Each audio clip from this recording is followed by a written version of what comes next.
welcome to today's tutorial. Please do well to subscribe and turn on your notification bell.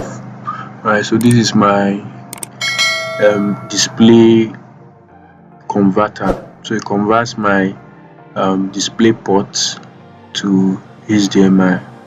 So I'm connecting it now. So it's connected to my PC. So now I'm connecting my HDMI. It's because I don't have the system does not have HDMI ports. That's why I'm using this. Once you connect it, it's going to display.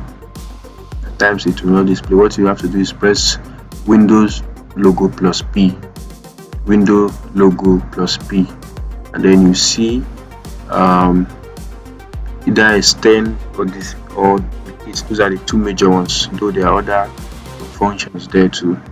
So you either use your duplicate or your extend.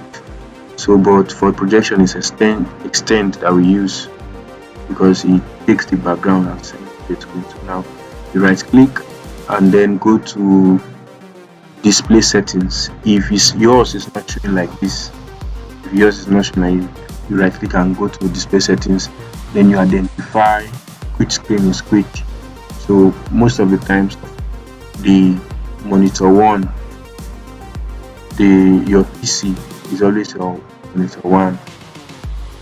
It's always on monitor one, and display. Once identified, then you click on the check.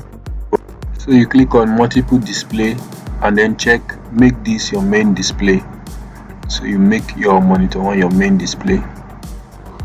So the one that's checked, all will be, you are set, you are good to go. Right, do well to subscribe. Don't forget to subscribe. Thank you very much for watching. Thank you so much. See you next time.